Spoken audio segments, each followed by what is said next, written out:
Nightmare with the delivery person. I am one of those people who hates ordering food over the phone. My kids always criticize me and call me old-fashioned because rain, thunder, or snow, whenever we order food, I always drive straight to the restaurant. What they don't know is that this isn't just a whim. It's a story that's not exactly a pleasant one. I was 12 years old, and it was one of the first times I was allowed to stay home alone. My parents had gone to a friend's party a few blocks away and decided I was old enough to take care of myself. I was thrilled because I could stay home alone and sleep whenever I wanted. That night, I was allowed to order a pizza by myself. At first, my parents waited for the delivery guy, but he was taking too long, so they had to leave. Seeing how excited I was, they left me some money and headed out. As soon as they left, I turned on the TV and cranked up the volume. I knew it would be a long night, so I took the dog out to the backyard. After my parents left, he finally arrived, very late. I heard the sound of a motorcycle stopping outside my house. I stood up and walked toward the door. Maybe the pizza guy had finally arrived. I opened the door and saw a tall, skinny man with a scruffy, bushy beard holding a pizza box. He looked at me with a strange, almost unsettling expression. At that moment, I was hungry and feeling a little uneasy, so I said, "You're late." The man stared at me and said, "Hey kid, what's your problem?" I started to feel weird about his behavior. He seemed almost angry, and his body language became more aggressive. At that moment, I got scared and just wanted to avoid anything bad happening. I quickly handed him the money and grabbed the pizza box from his hands. I apologized and quickly closed the door. I was so scared I nearly slammed it shut. But it didn't stop there. Things got worse. He didn't leave but stood there, almost shouting through the front door. "Hey kid, what are you doing? I haven't even counted the money." All the money is there. I cried and apologized. At that point, I just begged him to leave and take all the money. There was silence for a moment, but then the man started yelling again, demanding a tip. He lost control, banging on the door with his fists and kicking it when I didn't respond.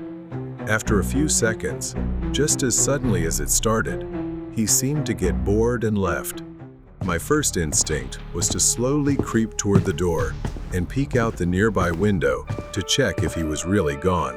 But as I did so, his face suddenly appeared right in front of me, twisted into a crooked smile, and in his hand, he was holding something.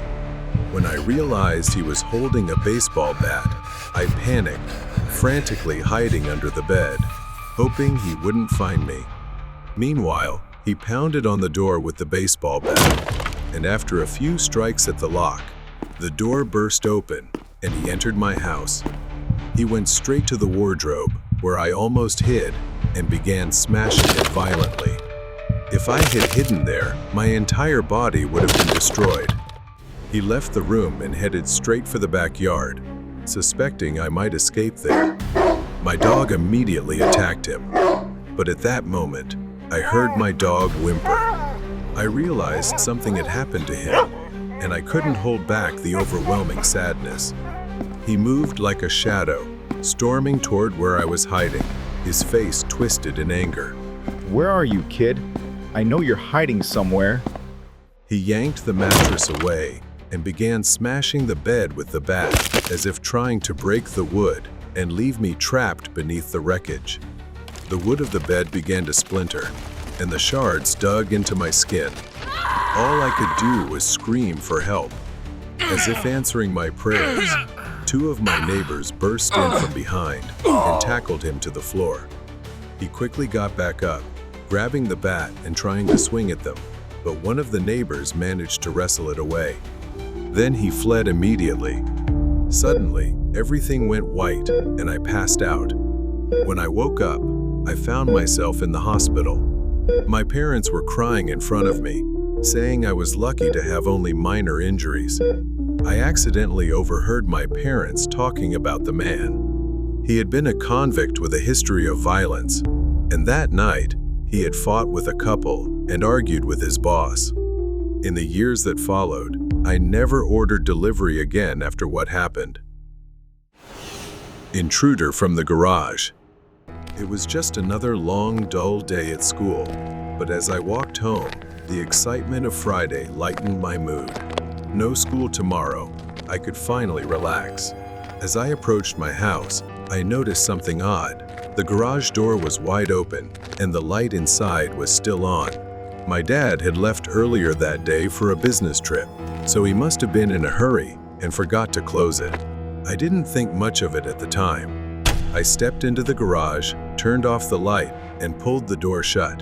The quiet of the house greeted me as I stepped inside, and the thought of having the entire place to myself made me feel free. My mom had gone to a friend's house for the evening, so I was all set for a night of gaming and movies. Hours passed as I got lost in my game. The house was silent, except for the occasional sounds from the TV. I decided to grab a drink, and as I walked into the kitchen, something caught my attention. The garage light was on again. I froze, a strange, eerie feeling creeping over me.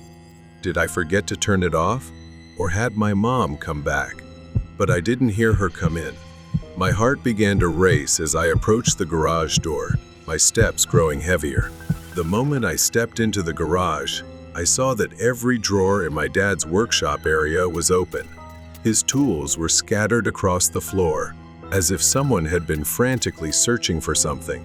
But no one was there. I hurried back inside, locking the garage door behind me. Something was wrong. I could feel it. I started heading back to the living room, planning to watch TV and try to calm myself down. Then, from behind me, I heard the garage door handle rattling violently.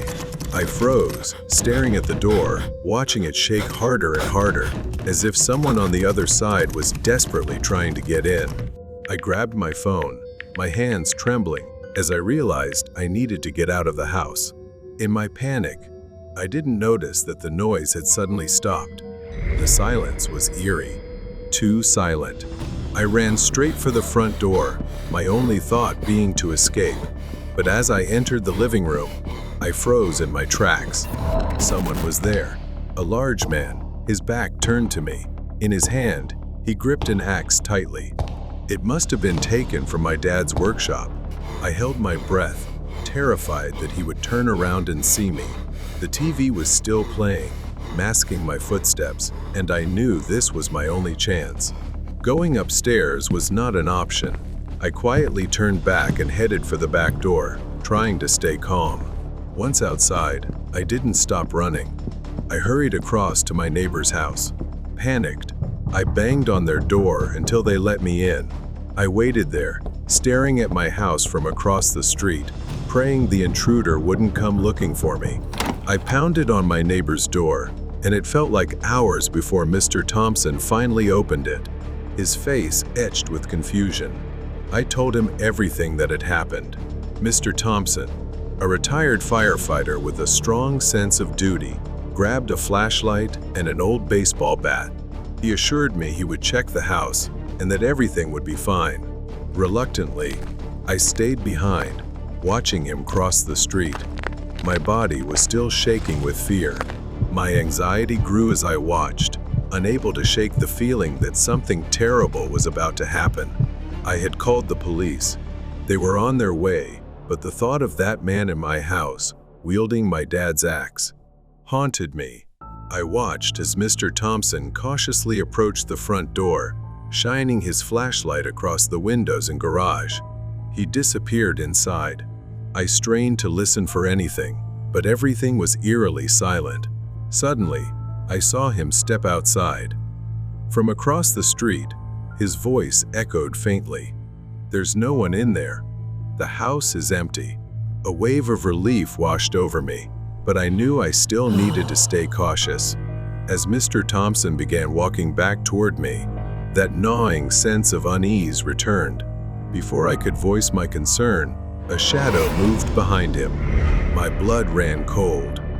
The intruder. He was there, emerging from the dark side of the house, the axe glinting faintly under the porch light. I screamed, trying to warn Mr. Thompson, but it was too late. As he turned, the man lunged at him. A fierce struggle broke out. Mr. Thompson swung the baseball bat, but the intruder was strong. The two grappled, the axe coming dangerously close to Mr. Thompson's head as they stumbled across the lawn. My legs wouldn't move, paralyzed with fear, as I watched the horrifying scene unfold. Each second felt like a nightmare. Mr. Thompson managed a strong swing with the bat, striking the man's ribs, but it wasn't enough. The intruder roared in pain, but instead of retreating, he raised the axe, ready to strike. Just as the axe came down, Mr. Thompson threw himself to the side, narrowly dodging the blow. In that brief moment of distraction, Mr. Thompson delivered another blow, knocking the man off balance. I finally decided to rush forward to help, but before I could reach them, the sound of police sirens echoed in the air. He looked up at the sound of the sirens and, using his last ounce of strength, bolted toward the backyard. Mr. Thompson staggered to his feet, gasping for air but still steady. The police arrived just in time, their flashlights cutting through the darkness as they chased after the man. Within minutes, they subdued him. The man thrashed violently, growling like a wild animal, but the police swiftly restrained him, pinning him to the ground and cuffing his hands behind his back. I stood there, trembling, watching the entire scene unfold. Mr. Thompson approached me, clutching his side where he had been hit, but still managing a smile. "It's safe now," he said. I felt an overwhelming gratitude for being saved. I recounted every detail I could remember to the police, but all I wanted was to forget. I sat down on the steps of Mr. Thompson's porch, my body trembling, watching the man sitting in the back of the police car as it drove away. It was over, but the image of the intruder's face, his crazed eyes, and the sound of the axe slicing through the air would haunt me forever. Mr. Thompson sat next to me, placing a reassuring hand on my shoulder. "You did the right thing, kid," he said softly. "It's over now." But deep down, I knew the fear would stay with me. I would never forget how close I came to being caught in the grip of something truly evil. The obsession with the forgotten hospital. My girlfriend and I are passionate about road trips, but things wouldn't have taken a turn for the worse if our passion had stayed within its limits. On a rainy day, Stella and I were on our way back from a road trip. The rain grew heavier, and driving became challenging amidst the storm, so we decided to pull over on the highway shoulder. I worried that waiting on the highway during a storm wasn't a safe choice. I was pondering what to do next when Stella said, Look, Mark. "There's a building at the left, turn up ahead."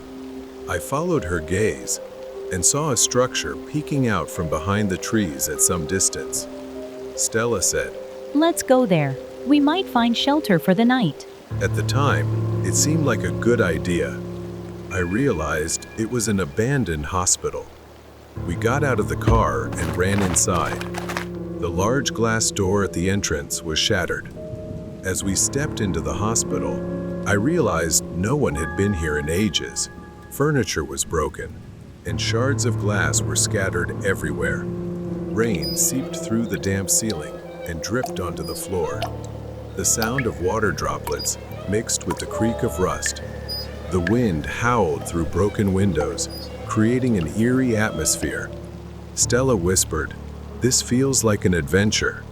Stella was a horror writer, so an eerie setting like this excited her. We'd explored many abandoned places for her creative inspiration.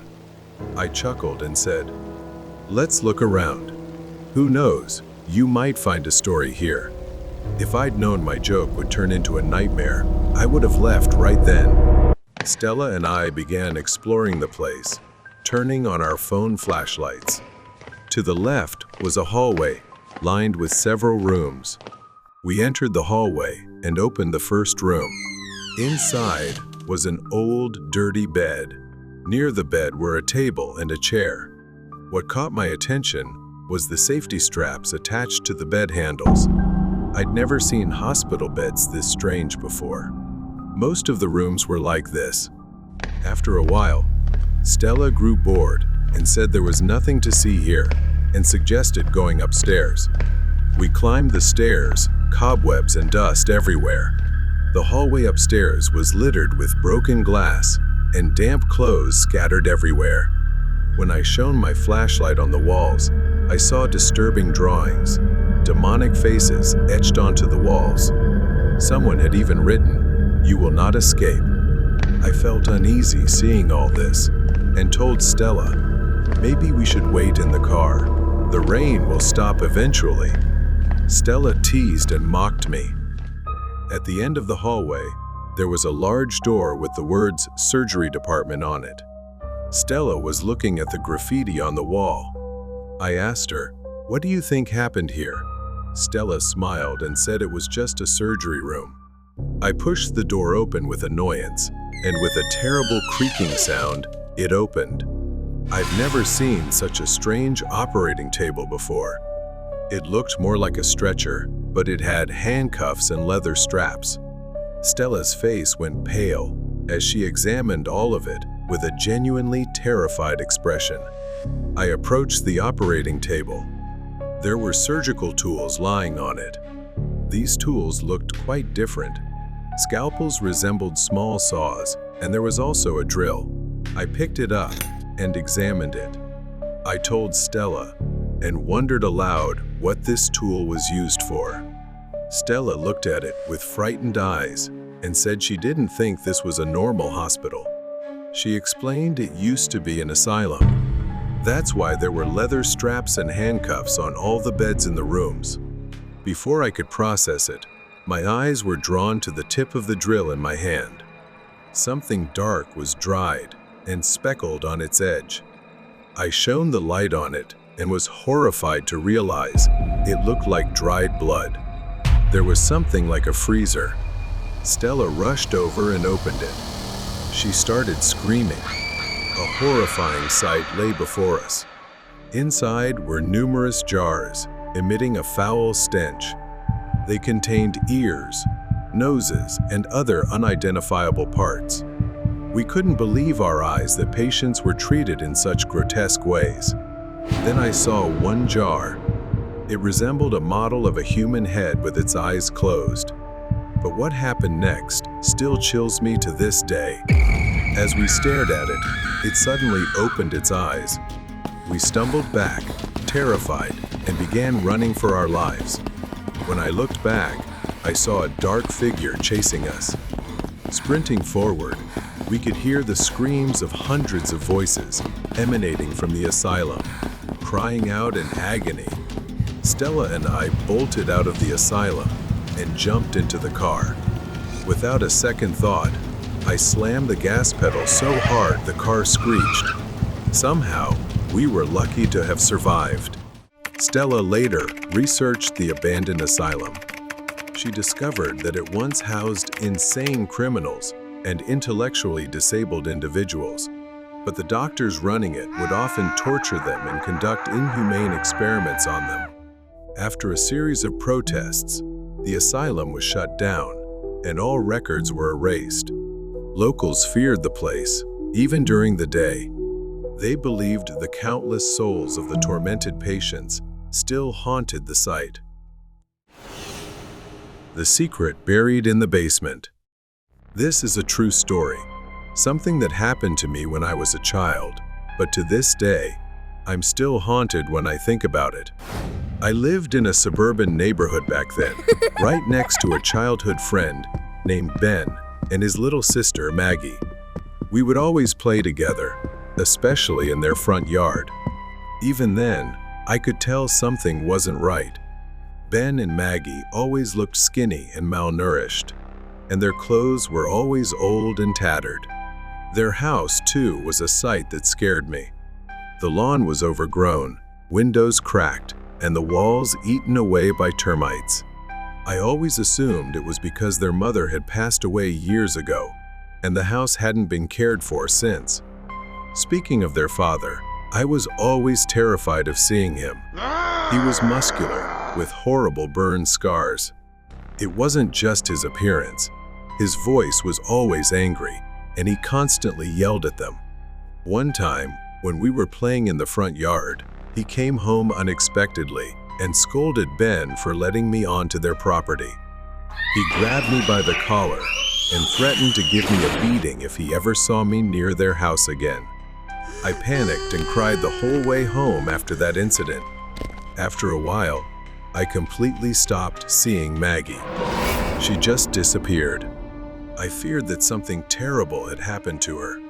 I overheard my parents talking about Ben's father. He was a veteran who had been dishonorably discharged after massacring a village full of innocent civilians. Another strange thing was that the body of his wife, Ben's mother, was never found. There were rumors that he had killed her too. Ben and I continued to play together, even though my parents warned me not to. One of his favorite games was hide and seek. Ben was a master at it. One day, while we were playing hide and seek in the yard, Ben suggested something crazy, playing hide and seek inside his house. I was hesitant, but honestly, a part of me had always been curious about what the inside of their house looked like. So, I agreed and went in.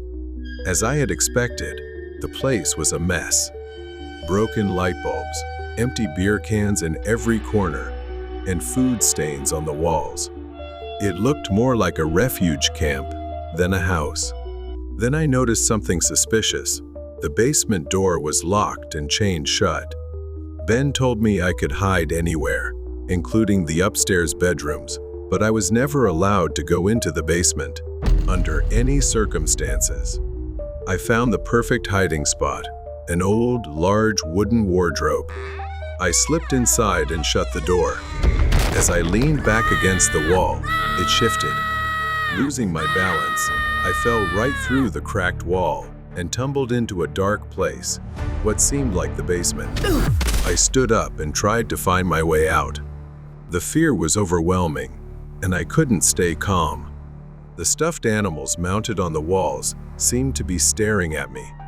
Then I heard crying coming from a chained door in the basement. I slowly moved closer and peeked through the crack in the door. I was shocked to see Maggie chained to a furnace. She had wounds all over her body and looked like she hadn't eaten in days. Before I could react, I heard the basement door open. Ben's father had returned and was coming down the stairs. I quickly hid behind a large shield. He spotted my footprints and immediately knew someone else was in the basement. He searched for me, coming within inches of my hiding spot before Ben came down the stairs, distracting him. He grabbed Ben by the collar and shouted angrily. I seized the opportunity to sneak out, but not before exchanging a quick look with Ben. As soon as I got home, I told my parents everything that had happened. Within hours, Ben's father was arrested.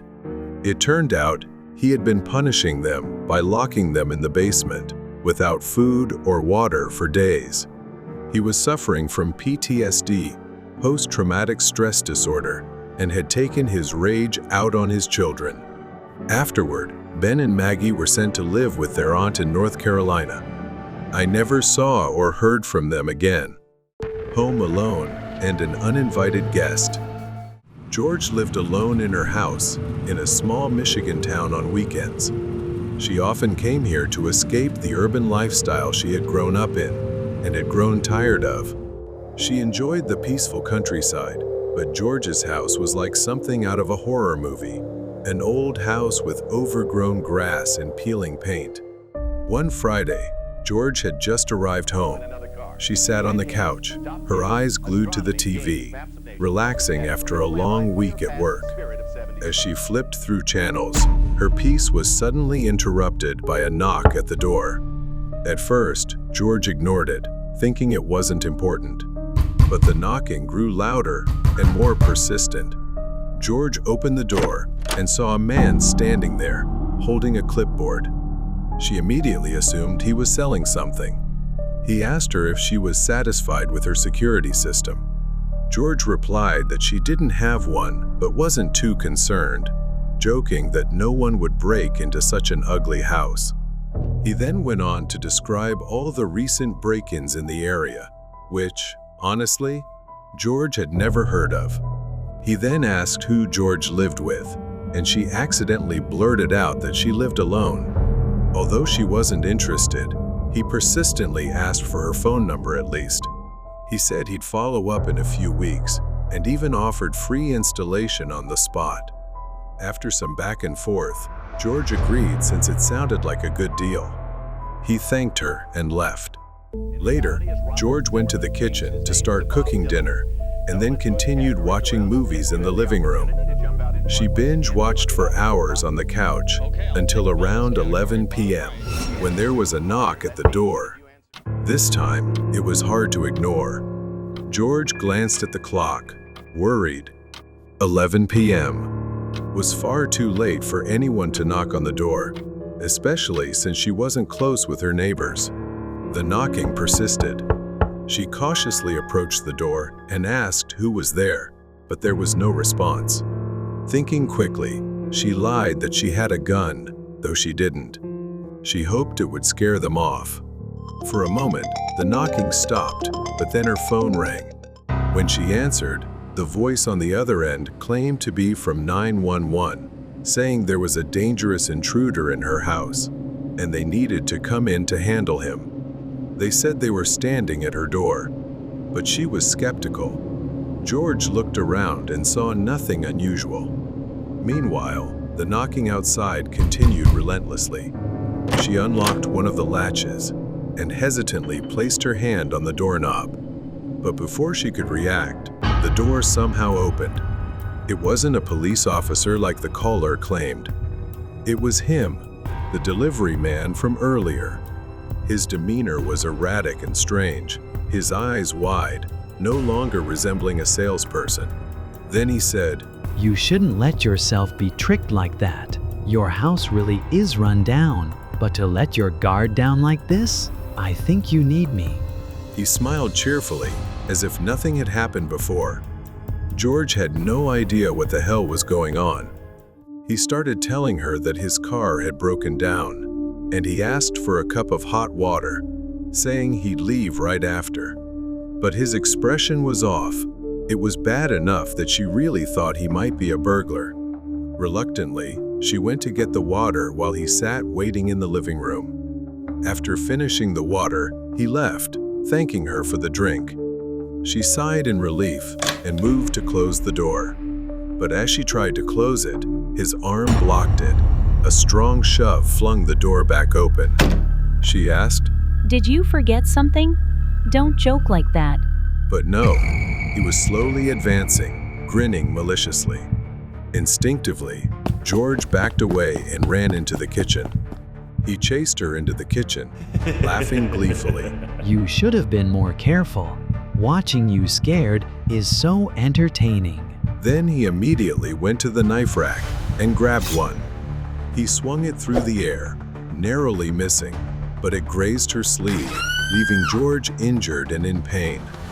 Panicked, unsure of what he wanted, she ran to the front door. But when she got there, George tripped and fell while he stood over her, knife in hand. Then her eyes caught sight of a mini fire extinguisher near the door. She grabbed it and sprayed it into his face, disorienting him. She grabbed the keys hanging nearby, ran outside, got into her car, and sped off in terror. Once she reached a safe distance, she called the real police to track him down. He was eventually apprehended, and it turned out the man wasn't a random intruder, but someone who had been stalking her. He had faked the 911 call, knowing she would open the door. That night would stay with her forever, but she remained grateful to be alive. George swore to herself that no one would ever trick her into opening the door again. The eccentric neighbor upstairs. I grew up in a small suburban area, living in a quiet apartment on the second floor. right next to the stairs leading up to the third floor. There was one thing that always bothered me: the man who lived upstairs, almost as if he was the only one there. Mr. Huns was a middle-aged man who never spoke to anyone in the building. The kids in the building avoided him. Every morning, Mr. Huns would walk down to the sidewalk in front of his apartment and, with an odd, meticulous habit, water the grass. Only the grass. No flowers, no bushes, just small patches of grass by the sidewalk. His movements were strange, almost robotic. No one ever spoke to him. He was the kind of person everyone avoided. One night, Charlie came over for a sleepover. We watched a basketball game that evening and then went to bed. But Charlie couldn't let it go. He became obsessed with learning more about Mr. Huns. Does he have a wife? A family? Charlie sat up, his curiosity reigniting. His face lit up with a mischievous grin, and before I knew it, he was heading for the door. I hated this, but out of concern, I reluctantly followed him. We snuck out of our apartment and headed up to the third floor. I stayed back to lock the door before leaving. Charlie was already going up the stairs. I caught a glimpse of him. Charlie, please stop, don't. When I reached the top, I saw Charlie standing outside Mr. Huns' apartment, his right hand on the doorbell. Charlie, what the heck? Stop it! Without warning, Charlie turned to me and said, Get ready to run. All right, run. We bolted down the stairs like our lives depended on it. Who's there? I heard Mr. Huns stepping out of his apartment.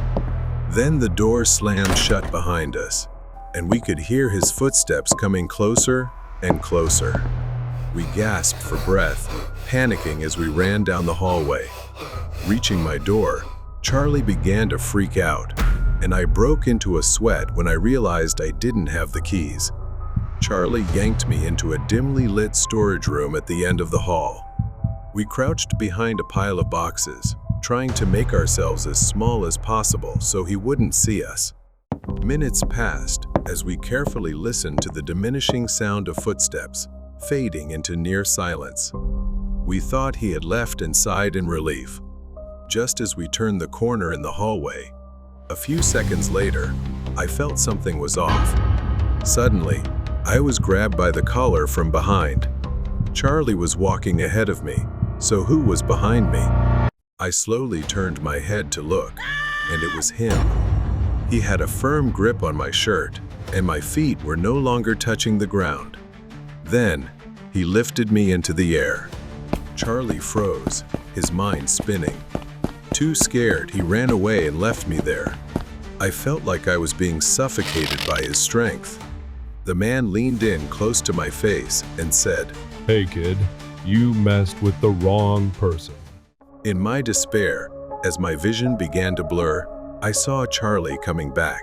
He moved silently, like a shadow, sneaking up behind the man. He was signaling to me. I understood and started struggling against the man to distract him. Taking advantage of the man's distraction, Charlie kicked the back of his knee, causing him to stumble and lose balance, making me fall to the ground as well. Seizing the opportunity, we escaped right then and there. Once we were outside the apartment, everything would be over. Reaching the first floor, Charlie ran to the emergency exit and banged on it, but it seemed to be locked. Realizing that we might not escape, just then, the door opened from the outside. A woman was there, asking what we were doing. I heard his footsteps growing fainter. Perhaps we had escaped. When we got back home, Charlie and I were punished. Later, he showed me a newspaper article featuring Mr. Huns. He was a former patient, someone abnormal ever since his wife had gone missing and could not be found. Despite many efforts, they couldn't find his wife. When they searched his house, instead of food in his pantry, they found jars filled with dead bugs. Many speculated that they were his food, but I think this is enough. We won't dig any deeper. In the end, perhaps we should be more cautious with our jokes and thoughts to avoid bad consequences. The shadow of the truth of school. Everything began when rumors spread across the school about a series of students mysteriously disappearing. The administration remained silent, with no official statements, but whispers filled the hallways. Lena was a quiet, diligent student who often immersed herself in schoolwork. She loved solving puzzles, seeking answers to difficult questions, and spending hours reading books. Some people said the students had run away. Others believed something darker was happening. Lena noticed the growing number of empty seats in her class, the somber faces of teachers, and the whispered conversations among students created a heavy atmosphere, and a sense of unease loomed over the school. Lena, always logical, dismissed the idea of anything supernatural or strange. But when Anna, a classmate she'd known for years, vanished without a trace, Lena became increasingly curious. Anna was supposed to meet Lena at the library, but she never showed up.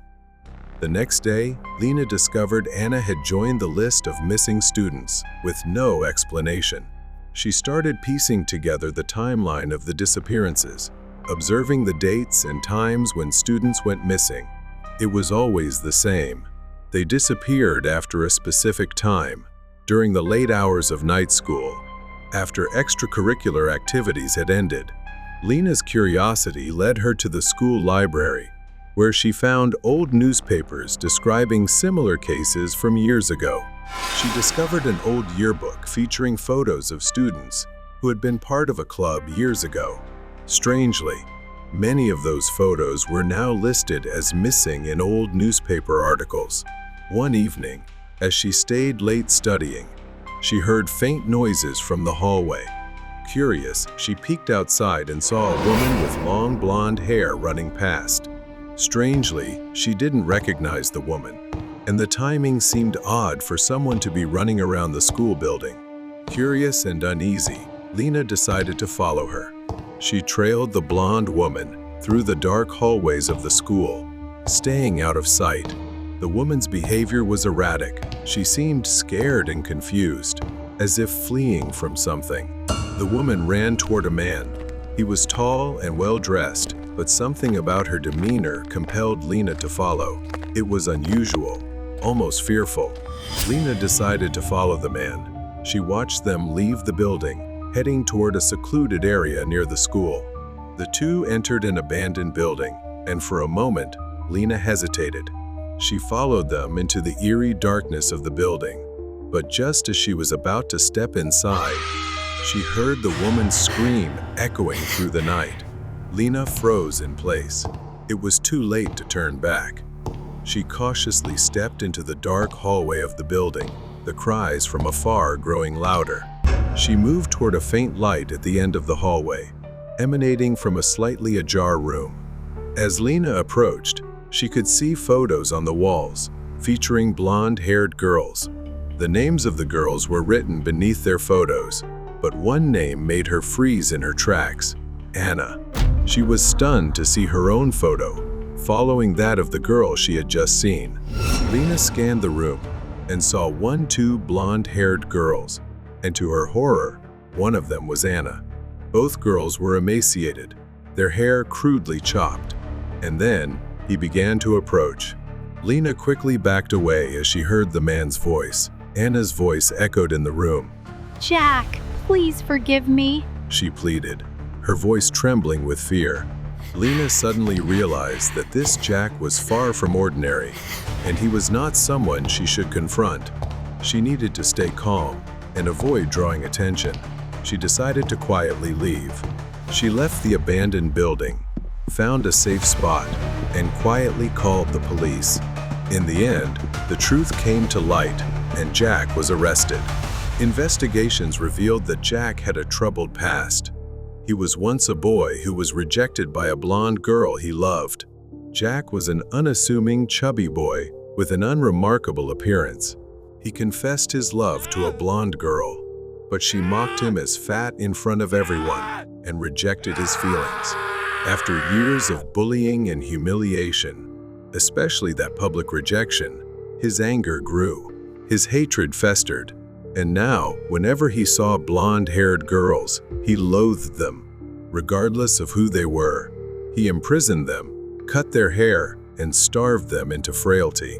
Lena felt fortunate to have uncovered the truth early and lucky that she was not the next victim, along with those who came after. Mystery buried under the snow. Rian had never truly clicked with Tyler, but they were still friends. Their relationship had always been complicated, marked by their differences in personality. Tyler was a complex, reserved guy with hidden corners of his life he never let anyone see. On the other hand, his mother, Diane, was the opposite, controlling, invasive, and suffocating. She seemed like a constant weight on his shoulders, though Tyler never outright said so. Their mother-son relationship might seem normal at first, but something about it never truly felt right. Diane constantly monitored Tyler with endless calls, texts, and surprise visits. He was never truly at ease during outings with friends, always explaining that he couldn't stay long because his mother would worry. When Tyler finally moved out, Rian thought things would change for him. Diane paid his rent, of course, so she couldn't entirely let go, but Tyler initially seemed more at ease. But that didn't last. He started avoiding people, skipping gatherings, and dodging calls. Rian thought Tyler was just adjusting to his new life, but one day, Rian ran into him. Tyler, looking exhausted, waved him over and asked for help fixing a leaking faucet. When Rian entered Tyler's apartment, everything seemed normal at first. However, there was an unsettling heaviness in the air. He noticed the backyard through the kitchen window was unusually dark. At first, Rian thought it was someone in the yard, but upon closer inspection, he realized it was a massive snowman. Rian frowned, jokingly pointing at it. Who makes a snowman that big? Tyler didn't reply, merely gesturing for him to focus on the faucet. Rian stepped into the kitchen, scanning the area for the faucet. As he approached the sink, something caught his attention. Tiny blood-red spots on the floor near the sink, scattered unevenly. At first, he thought Tyler had cut himself while cooking or something similar. That's not unusual for someone as clumsy as him. At first, they weren't clear, but upon closer inspection, something seemed off. The stains weren't random. They seemed to form a trail leading out to the yard. His brows furrowed in confusion, but he didn't react immediately. Tyler stood nearby, distant, as if lost in thought, staring blankly at the TV. As Rian knelt down to continue inspecting the faucet, something faintly glinted under the sink, catching his attention. It was a shiny keychain, stained with dried blood. Rian's hand trembled slightly as he picked it up, immediately recognizing it. It belonged to Diane, Tyler's mother, the one she always carried with her. Panic set in as he realized something was wrong. At that moment, Rian turned and saw Tyler, even though he'd heard him in the living room just seconds earlier, seemingly watching TV. His expression was blank, and he seemed unfocused. Why is there blood on this? What's going on? Tyler stayed silent, his gaze distant, as if calculating something. Before Rian could react, Tyler reached across the table and grabbed a kitchen knife. His movements were slow but deliberate. You're not allowed to leave. Tyler lunged at Rian with the knife. Instinctively, Rian stepped back but tripped over a chair, falling to the floor. Tyler raised the knife again, stepping forward with clumsy but determined strides. Rian raised his hands to defend himself, bracing for the worst. Tyler aimed for Rian's chest. Rian twisted on the ground, narrowly avoiding the blade. Tyler staggered, and that's when Rian noticed it. The keychain was still in his hand. Wait, Tyler, calm down. Rian shouted, but Tyler lunged again. In a desperate move, Ryan stabbed Tyler's leg with the blood-stained keychain. Tyler screamed in pain, stumbling back as he looked down at his leg. Ryan seized the opportunity to get up and run toward the back door. He stumbled into the giant snowman. The impact caused it to collapse, revealing a horrifying sight beneath, a pale, trembling hand. And then the fingers twitched. It was Diane. Help. She whispered weakly. She clung to his coat, her eyes filled with tears. I wanted him to be happy. Ryan dragged Diane toward the patio, his arms trembling with the effort. Ryan turned to see Tyler, now staggering and disoriented, looking toward them. His knees buckled, and he collapsed into the snow, sobbing uncontrollably. I just wanted to fix everything. The sound of sirens tore through the night as the police arrived. Tyler didn't resist as they surrounded him. He just sat there, his head in his hands, mumbling incoherently. The investigation revealed Tyler's mental breakdown. In a twisted effort to conceal his mother, he had hidden Diane inside the snowman. Tyler was sentenced to life in a mental institution, his mind damaged beyond repair. The snowman was something Ryan could never forget, the desperation of Tyler and the suffering of Diane. In the freezing cold of winter, he could never look at a snowman the same way again. The Nightmare Delivery Trip. Ryan, a hard-working pizza delivery driver, had been working night shifts for 2 years. His job usually involved driving, delivering, and collecting payments. Most nights went smoothly, but one fateful night changed everything. Near midnight, Ryan received the final delivery order of his shift. The address was on the outskirts of town, near the industrial area, a place he had never delivered to before. The streets were eerily deserted, with most streetlights flickering or completely off. The place always gave him a sense of isolation, but Ryan assumed it was just another late-night delivery. He saw a small, rundown house that didn't scream danger. Yet, something felt off about the place. At the end of the driveway stood a tall man wearing a gray coat and jeans. He didn't move. He just stood there, staring at Ryan's car with an unsettling smile. Ryan hesitated but regained his composure, grabbed the pizza, and approached the man. Hey, here's your pizza, Ryan said, naming the price, but the man didn't rush to pay. Instead, the man slowly pulled out a handful of coins. He began counting them one by one, placing each coin into his other hand, as if performing some ritual. The air grew colder with each passing second. My fingers began to freeze around the pizza box. The man's grin widened as he said, You drive too fast, Ryan. Ryan froze. How did he know his name? Panic surged through him. What? Ryan stammered. I don't know you. I don't think we've met before. Then Ryan quickly backed away.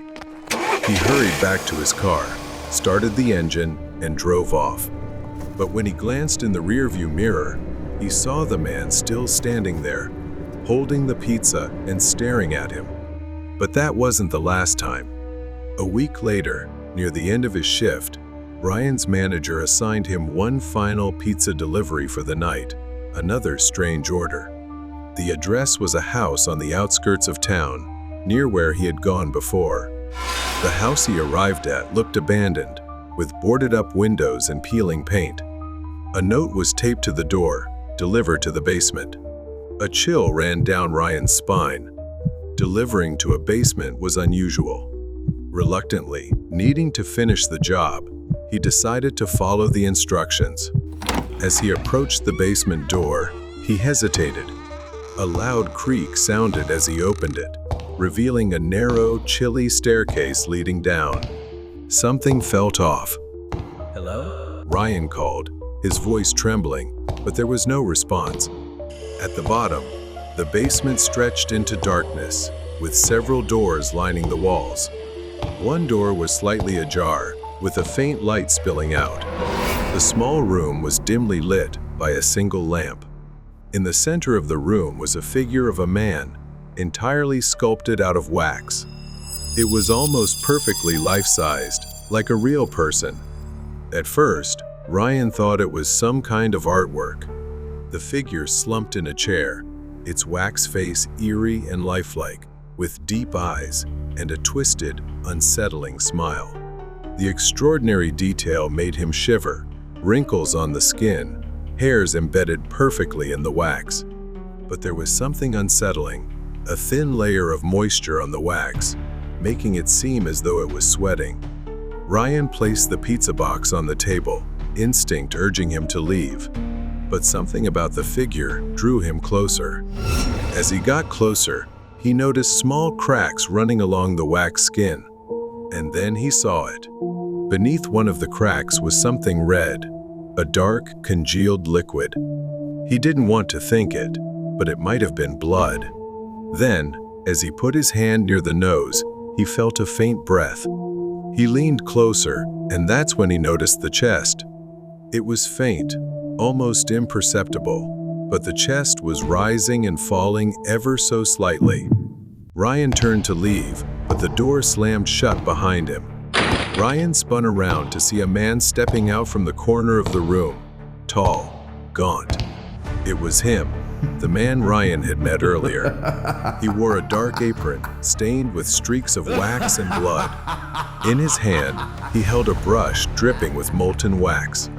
Ryan held his breath as he realized what the man intended. Just as he thought, the figure in the chair wasn't a sculpture but a person, encased in wax, still alive. The man stepped closer, holding the brush like a weapon. You shouldn't have come here, but maybe you'll make a fine addition. Ryan dashed for the door, but the man was quicker, grabbing his arm. His grip was cold and sticky, and Ryan could feel the wax coating his skin. Help me. Ryan turned to see the wax man's lips moving, his eyes darting desperately. It was the first sign of life he had shown. Ryan broke free from the man's grip, grabbed the desk lamp, and smashed it into the man's face. The bulb shattered, plunging the room into darkness. Ryan scrambled for the door, fumbling for the handle. Behind him, the man screamed in pain, and the buzzing in the air turned into a high-pitched shriek. Ryan bolted into the hallway, slamming the door behind him. When he finally made it home, he scrubbed at his skin, desperate to remove the faint traces of wax clinging to his arms. But no matter how hard he scrubbed, he couldn't shake the feeling it was still there. Ryan quit his job the next day and reported the incident to the police. He tried to forget what he had seen, but every night he was haunted by the image of the wax man's eyes. The deadly neighbor. My family and I moved into a house in the suburbs, and the neighbors seemed friendly until I met Mara. She happened to be the neighbor next door, and my mom quickly befriended her. At first, she seemed kind and friendly, often visiting my mom for coffee chats, but there was something unsettling about her. One afternoon, Mara visited us. She and my mom were chatting on the balcony, and I don't know why I was there. Probably out of boredom, but I sat with them. Before my mom stood up to get a cake she had just baked, I was still sitting at the table with Mara, and that's when my life might have changed forever. Mara was a ghostly-looking woman, thin with long black hair and unnaturally large yellow eyes. Her eyes were so unnatural that maintaining eye contact for more than 3 seconds felt impossible. We sat in silence until she suddenly turned toward me, a creepy smile spreading across her face. She began tilting her head slowly from side to side, almost like a puppet, and then said, "Are you ready to go now, little one?" I froze in place. Her voice had changed significantly. There was something darker about it. She began pulling out a black rose from her purse, an odd-looking flower, and held it out toward me. It was the first time I'd ever seen a black rose, and I started sweating from fear. Before I could react, my mom returned with the tray of cake, and Mara suddenly reverted to normal, as if someone flipped a switch. She quietly placed the black rose back into her purse, her face expressionless, and my mom didn't notice. I left the balcony, trying to dismiss the encounter, but something inside me knew that she was no ordinary neighbor. At night, my room was on the ground floor, and my window was high up. To be honest, I was never an easily frightened kid, but that night, I didn't know why, a strange feeling flooded my mind. I kept tossing and turning, nervously checking and peeking out the window every 5 minutes. Finally, as I began to drift off, I decided to look out the window one last time to ease my mind. But to my horror, Mara was standing at my window, the faint moonlight illuminating her smudged, grinning lips, just like the eerie smile I had seen on her face earlier that afternoon. I began walking toward the door with trembling legs, sweat pouring down like rain. As I kept moving, Mara's sinister yellow eyes followed me in slow, puppet-like motions. I reached for the doorknob, but then she raised the black rose again and muttered those eerie words. "I hope you're ready now." I screamed, "Please leave me alone." The moment I said that, her smile disappeared, replaced by an angry scowl as she shook her head side to side in disapproval. Then the worst happened. Mara was trying to get inside. She gripped the window frame and began slamming herself against it with both hands. Horrified, I watched as the window slid open, and she began pushing her head through the gap. Mara's body twisted unnaturally, like a puppet manipulated by invisible strings. Panicking, I grabbed the doorknob, but it wouldn't budge. It was stuck. I couldn't open the door. She was almost inside. I heard her laughter, a sound that sent terror coursing through my veins. "You will come with me. You will be my last one." Suddenly, the door opened, and I bolted out of the room, screaming for my dad. He was a light sleeper, and when I burst into his room, he jumped out of bed in a panic. All I could say was, "Mara, the window." You know how people vanish when someone else comes? The same happened to me.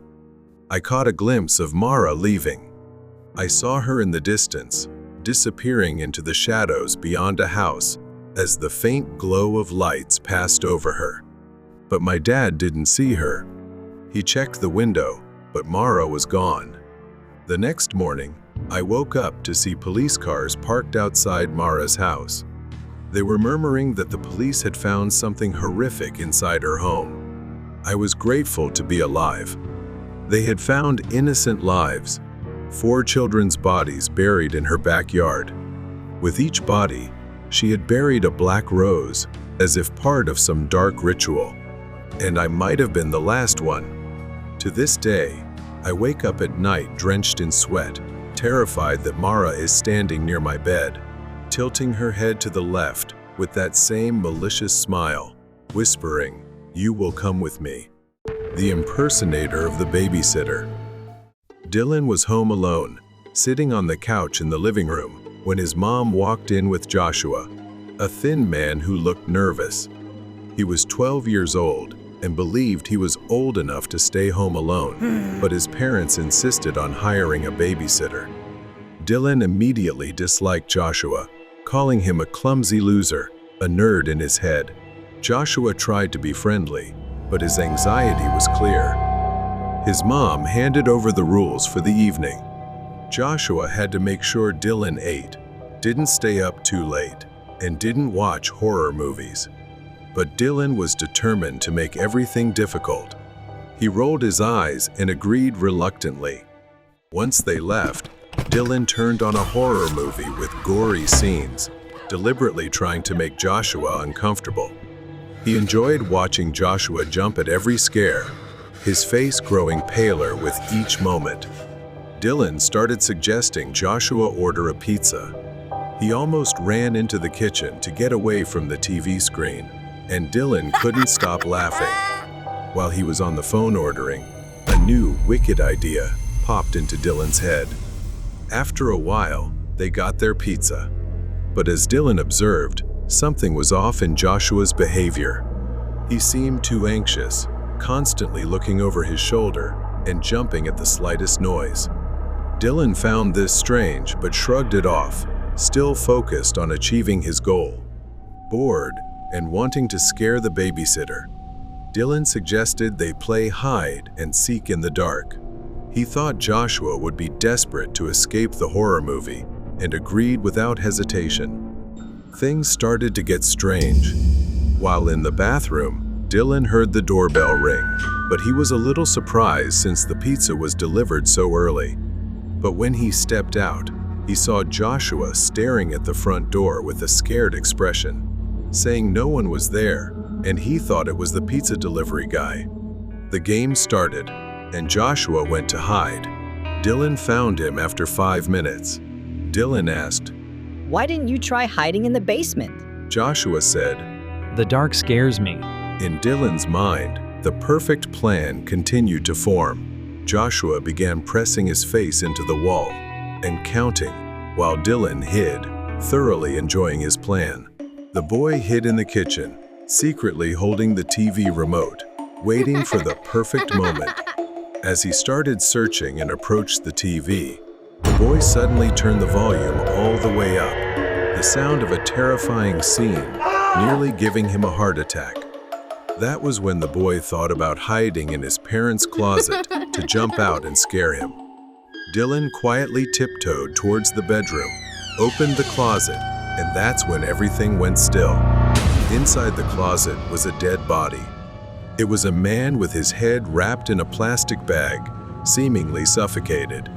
Dylan, in a panic, tried to understand the situation, and suddenly I noticed a wallet sticking out of the man's pocket. The boy reached for it. He found an ID card that read Joshua Miller. If his babysitter, Joshua Miller, was dead in the closet, then the boy had no idea who he was playing hide and seek with. There was a killer in his house. He quickly ran under the bed, trying to steady his breath so the man wouldn't hear him breathing. A pair of feet entered and stopped right in front of the open closet. Congratulations. It seems like you found your babysitter. He said. Dylan realized that the game he had set up just minutes ago had now turned into a survival mission, as his life depended on it. The man pretending to be Joshua revealed himself to be Kyle. He had planned to trap Joshua for killing the boy, and now he intended to kill Dylan as well. His face suddenly dipped under the bed, and he screamed. It's your turn to be like Joshua. Dylan, in a final desperate moment, ran out from under the bed. Kyle chased him, lunging at him with a knife. The blade ripped his shirt, but luckily it missed. I thought you liked horror movies. He mocked the boy. This is your real-life horror movie, kid. Dylan fearfully ran into a room and locked the door. Then he heard the doorbell. Through the window, he saw it was the pizza delivery person. Dylan shouted for help. "Call 911 right now!" But before the pizza guy could assess the situation, Joshua ran downstairs, opened the door, and charged at him with a knife. The pizza guy was stronger. After a struggle, he managed to pin Kyle down and snatched the knife from his hand. Kyle was convicted of murder. Dylan's parents rushed home after being contacted by the police. They were also grateful and gave the pizza guy a sum of money to thank him for saving the boy. Dylan's parents never left him alone with anyone again. Whenever they had to go out, he stayed with his grandmother. They would never hire a babysitter again. The horror Dylan experienced that night would stay with him forever.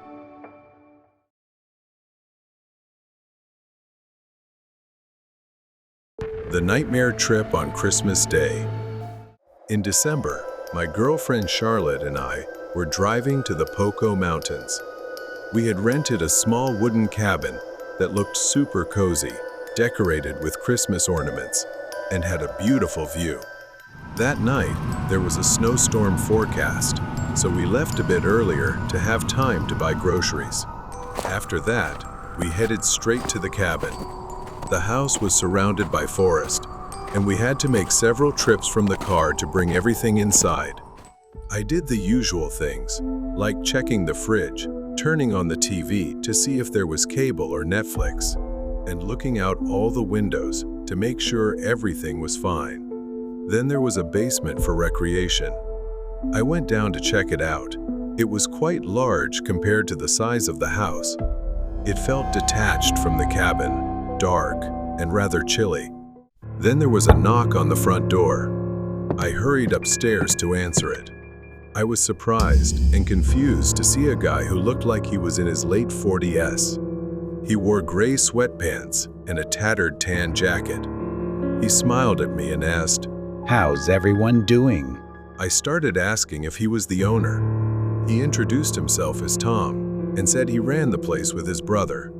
Tom said he lived just up the road if my girlfriend and I needed anything. At that moment, I found it a bit odd that he knew I was with my girlfriend.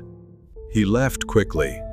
We continued watching a Christmas movie and enjoying the quiet, but an uneasy feeling started to creep in. When I went to shower, I was startled as the water suddenly turned ice cold. I quickly got out and texted Mike, the cabin owner, asking if there was an issue with the water heater. Mike replied a while later, saying he'd send someone to check it the next day. Around midnight, we woke up to loud banging on the front door. Charlotte shook me awake, terrified. I said I'd check to see who it was, but she was terrified, begging me to stay in the room and keep quiet. The knocking continued, growing louder and more persistent, before suddenly stopping. We sat upright in silence for a few minutes, whispering to each other. I went to lock the bedroom door to feel safer. After a while of staying alert, we eventually fell asleep. The next morning, there was a lot of snow outside, and it was a cloudy, gloomy day. I stepped out to clear the snow off my car. While doing so, I noticed fresh footprints in the snow. They circled around the house. I heard footsteps approaching, and I saw Tom suddenly appear. He said, "Is everything okay?" I started telling him about what we had experienced the previous day. He even laughed at me, saying I was being paranoid, and assured me he would help check the water heater, which we had complained about earlier. Tom offered to check the water heater. Reluctantly, I agreed to follow him to the basement. At that moment, I texted Mike that Tom was here and helping me check the water heater, but Mike hadn't replied yet. Once in the basement, Tom said he needed to grab some tools from the house next door. But then, he slammed the door shut, startling me, and I had no idea what was happening. Then I heard the click of a lock, indicating the door had been locked. Before I could react, my phone buzzed with a message from Mike. He texted, "Is Tom the plumber's name?" I replied, "No, he said he's your brother." Mike then replied, "No, who is this person?" Frozen with fear, I sent a voice message. "Help me. He's here, I'm trapped, and my girlfriend is in danger." Just then, Charlotte's scream rang out. I panicked, banging on the door. A moment later, the door finally opened. In a panic, I ran upstairs and saw Tom restraining Charlotte, covering her mouth. She saw me, and while he was distracted, hit his hand. In pain, he pushed her away. At that moment, I felt a surge of strength to protect my girlfriend. I charged at him and punched him in the face, causing him to collapse temporarily. During that moment, we managed to escape the house with great difficulty, running through the snow to reach our car and driving away immediately. When I called Mike for help, he immediately contacted the police. Mike apologized for the unfortunate events and called to report the man named Tom, who had impersonated his brother. The story behind Tom's behavior involved a psychological trauma from his past. His partner had abandoned him for an extended period. He began impersonating the homeowner's brother to easily infiltrate couples' lives, creating a sense of familiarity then stalking and observing them when they weren't paying attention, ultimately plotting to harm and separate them. Charlotte and I finally understood the reason behind Tom's behavior, and although we escaped the danger, we could never forget the terrifying hours we endured. The echo of the forgotten sonata. Silver Hollow was known for its quiet streets, friendly faces, and a sense of safety. But the highway just outside its borders told a different story. For months, drivers had vanished without a trace, and rumors of a masked figure haunting the lonely stretch of road began to spread. Locals whispered about this mysterious stalker, but no one had seen him close enough to describe. Nick Hollis, an investigator, was assigned to go undercover as a long-haul truck driver to uncover the truth behind these mysterious disappearances. Nick was skeptical. A wholesome-looking town like Silver Hollow didn't seem like the hiding place of a serial killer. He didn't know if the road and the small town were connected, but highways didn't lie, and the rising number of disappearances demanded answers. Although he lived in the town, he had never noticed anything strange about it. Most people were genuinely kind. His cover was simple: a new truck driver passing through the area, taking odd routes to make a living. He disguised himself and rented a small apartment on the edge of town. During the day, Nick observed the locals, casually chatting at diners or gas stations. Everyone was polite, almost overly friendly, as if trying to erase any doubt.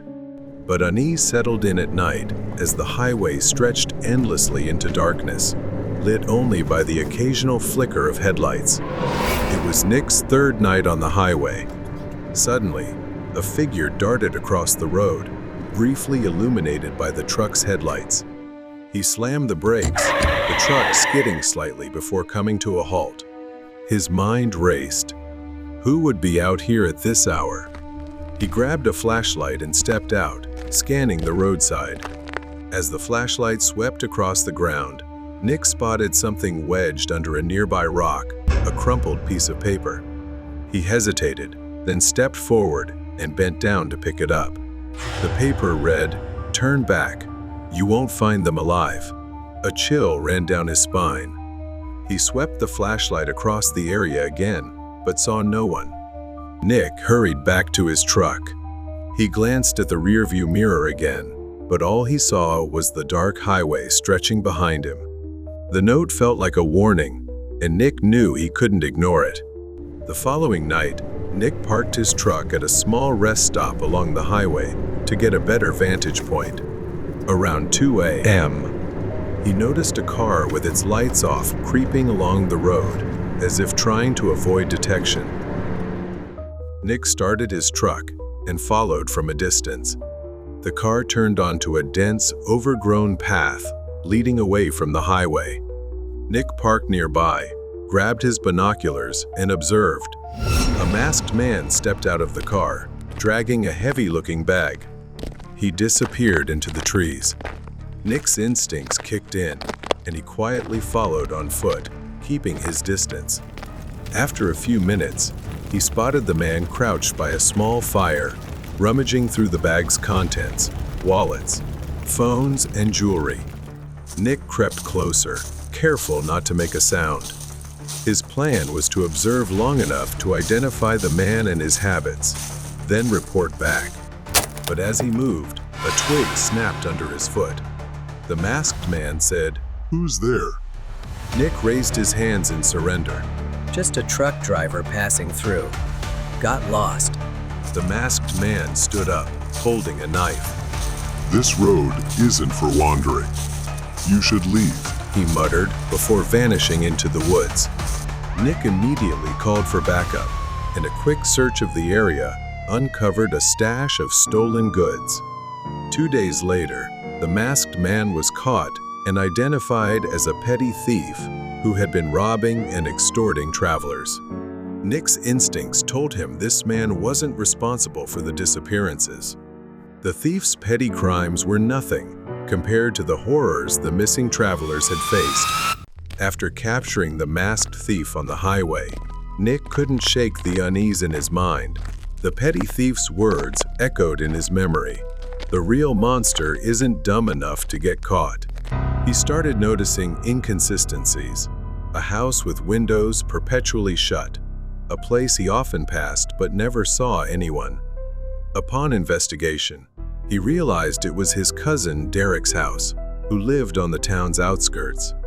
Derek had always been approachable, someone Nick trusted.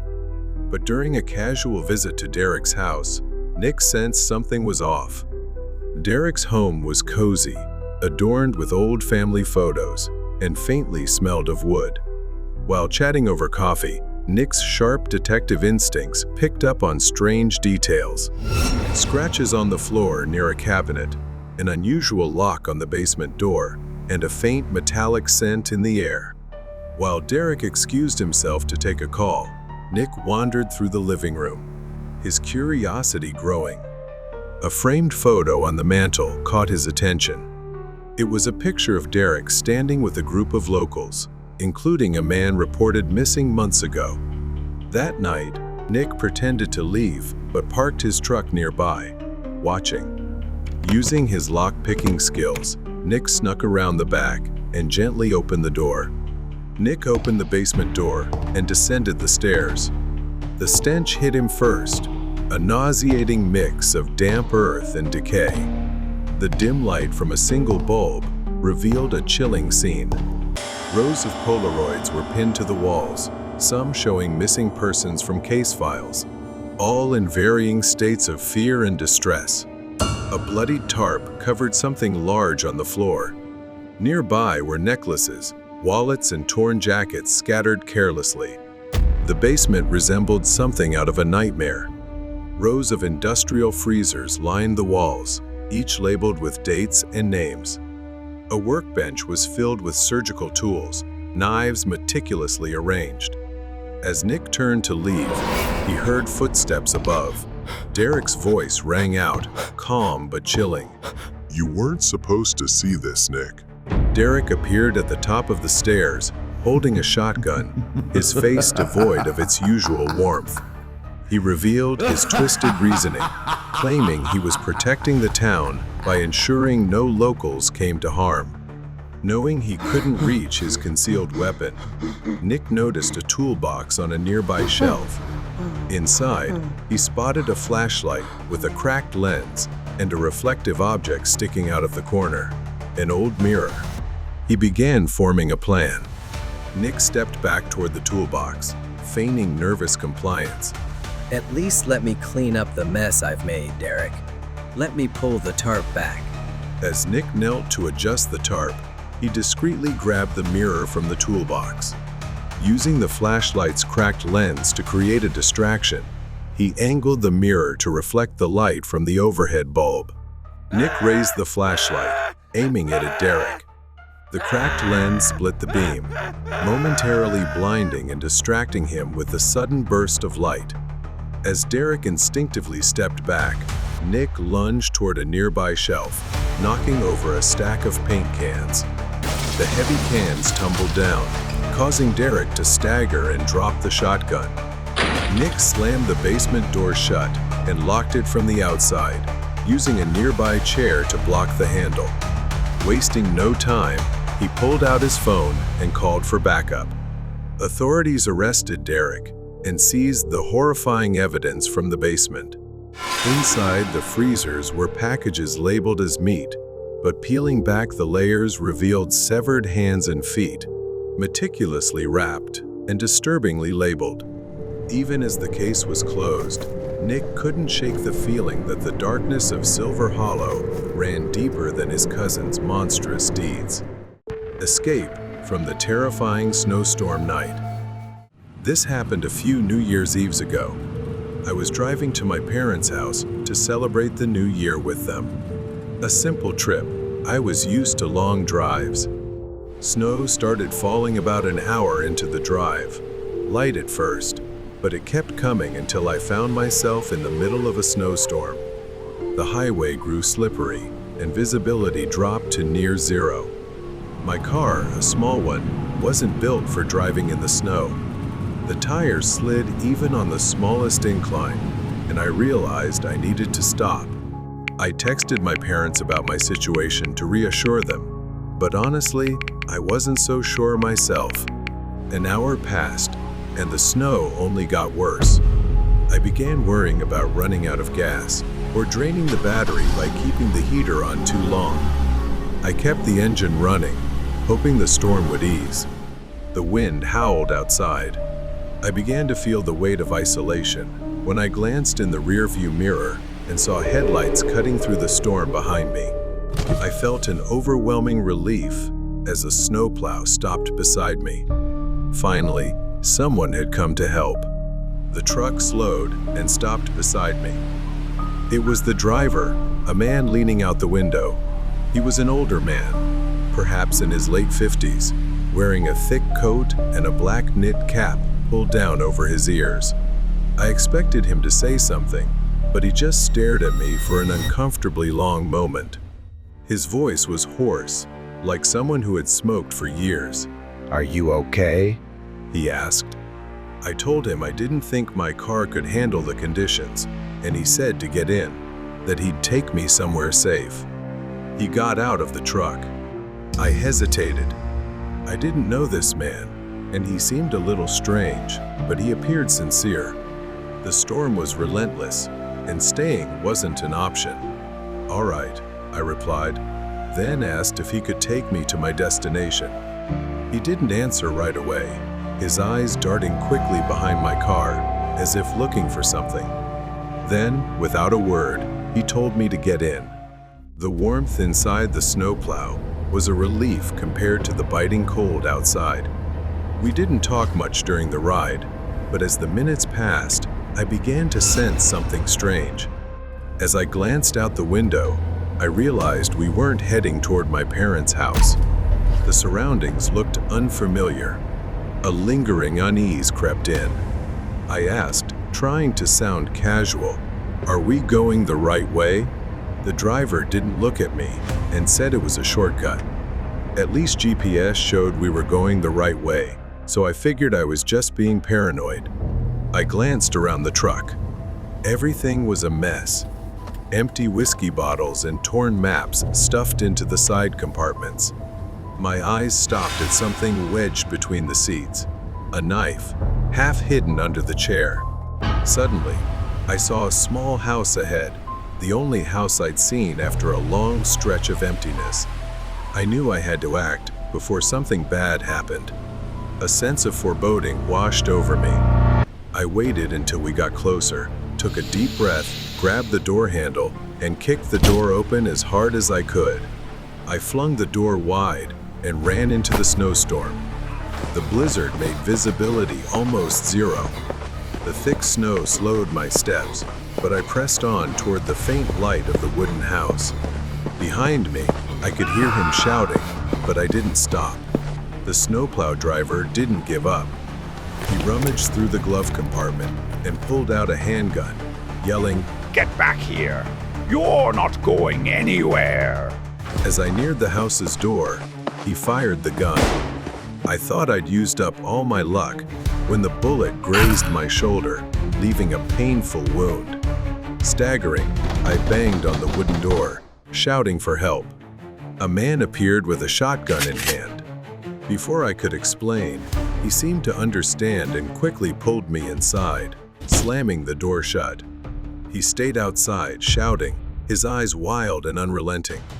He fired the gun again, the bullet shattering a large piece of the window. The hunter, with no other choice, opened the door and charged outside with the shotgun. The two of them wrestled in the blizzard, the gun falling from their hands. I couldn't just stand there. Before he could act, I picked up the shotgun and aimed it straight at him. As he hesitated, the hunter took the opportunity to tackle him to the snow-covered ground and tied him up with a rope. A short while later, the police arrived, and he was arrested. I was so grateful to the hunter for saving me, and relieved I had made the right decision to jump out of that truck. The Haunting of Jefferson High. Jefferson High School was an old building with a rich history. It had been around for over a century, with stories of hauntings passed down from generation to generation. As a senior, I never believed the tales until the night I decided to stay late to finish a project. It was a stormy evening, the perfect setting for a horror story. The rain pounded against the windows, and thunder rumbled in the distance. The school was eerily silent, with only the occasional creak of the old wooden floors breaking the stillness. My friend Emily had promised to stay with me, but she bailed at the last minute, leaving me alone in the dimly lit library. I was deep into my research when I heard it, a faint whisper. I looked up, scanning the rows of bookshelves, but saw nothing. Shaking it off as my imagination, I continued working. The whisper came again, louder this time, and I could make out words. Help me. My heart raced as I stood up, the sound seemingly coming from the far corner of the library. Clutching my phone for light, I walked towards the sound. As I neared the corner, the air grew colder, and the whispering grew more desperate. I turned the corner and saw an old, dusty book lying on the floor. The whispering stopped. Oh. Hesitantly, I picked up the book and opened it. Inside, there were handwritten notes dating back decades, detailing the mysterious disappearance of a student named Sarah Mitchell in 1953. According to the notes, Sarah had stayed late one night to finish a project, just like me. She was last seen in the library, and rumors had it that her spirit never left. Chills ran down my spine as I read about strange occurrences reported by students over the years, books flying off shelves, cold spots, and whispers for help. Suddenly, the lights flickered, and the temperature dropped even further. I turned around to leave. The library door slammed shut on its own. Panic set in as I rushed to the door, pulling with all my might, but it wouldn't budge. My phone's light flickered, and in the dim glow, I saw her, a translucent figure of a girl standing by the window, her eyes filled with sorrow. Help me. She whispered again, her voice echoing in the empty room. I froze, unable to move or speak. Sarah's ghost floated closer, her hand reaching out to me. In a flash, images flooded my mind. Her being locked in the library, crying for help, and eventually succumbing to despair. Summoning all my courage, I asked, "How can I help you?" Grabbing a pen, I wrote down her final words as she dictated them to me. She spoke of feeling trapped, alone, and scared, and how she longed for someone to find her. As I finished writing, the room grew warmer, and the oppressive feeling lifted. Sarah's ghost smiled faintly before fading away, leaving me alone in the now silent library. The door creaked open, and I knew she was finally at peace. The next day, I reported the incident to the school authorities, who were skeptical but intrigued. They placed the book in a display case in the library, honoring Sarah's memory. Jefferson High was still old and creaky, but from that day on, the whispers for help ceased, and Sarah Mitchell's spirit was finally free. The curse of the top students. The school stood tall and intimidating with its Gothic architecture, old and worn, with ivy creeping up the walls. The atmosphere always felt gloomy. The walls were adorned with old portraits of past headmasters and notable students, their eyes seemingly following anyone who passed by. The floor creaked with every step. Elena, a studious girl in her late teens, was seated at a desk near the back of the classroom, immersed in a book. The room was empty except for her, and the silence was suffocating. The school had a bookshelf dedicated to the history and legends of the school over the years. It was quite large and sparked her curiosity to learn more. Elena searched through the archives, looking for information about a mysterious curse she had heard rumors about. While reading an old history book about the school's founding, she came across a leather-bound book, aged and ancient. Unexpectedly, a page with a paper bookmark revealed a section about the curse of the good and top students at the school. Years ago, the school had been plagued by a series of unexplained events. The top students began disappearing under mysterious circumstances, their academic excellence seemingly attracting a dark force. Shadows moved on their own, and strange whispers filled the hallways. Elena read about how the curse started with a student who made a pact with an unknown entity to achieve academic success. The price was their soul, and the curse had haunted the school ever since. Elena left school to go home. She started to feel scared because she was one of the top students at the school. She hadn't witnessed anything herself, so everything seemed vague to her, caught between reality and fiction. As she descended the stairs, the eyes of the portrait seemed to follow her, glowing faintly and eerily in the light. Elena entered the bathroom to splash water on her face, trying to shake off the feeling of being watched. She looked up into the mirror and saw a shadowy figure standing behind her. She spun around, but the bathroom was empty. Her breathing became rapid, and she quickly left. Elena sought refuge in the science lab, hoping to find a logical explanation for the strange events. As she flipped through a textbook, the lights flickered and went out. She heard a low growl and saw beakers and test tubes rattling on their own. A cold breeze brushed past her, sending shivers down her spine. Panic. Elena ran down the hallway, her footsteps echoing loudly. She heard whispers of her name, growing louder and more urgent. She stumbled and fell, the whispers now a cacophony of sinister voices. Beware. Your turn will come. Desperate, Elena burst into the headmaster's office, hoping to find answers. The office was dark and cluttered with old papers and books. The headmaster's chair slowly turned to reveal a shadowy figure with glowing red eyes. Elena screamed and backed away, tripping over a stack of books. Elena fled the building, her heart pounding. She looked back at the school, which now seemed even more menacing under the moonlight.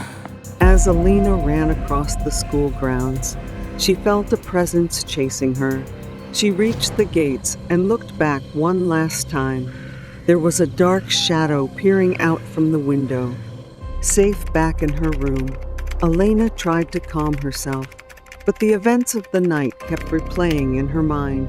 She opened her laptop and began writing about the curse, determined to warn others. As she typed, she felt a strange sensation. A shadowy figure lunged towards Elena. She tried to scream, but no sound came out.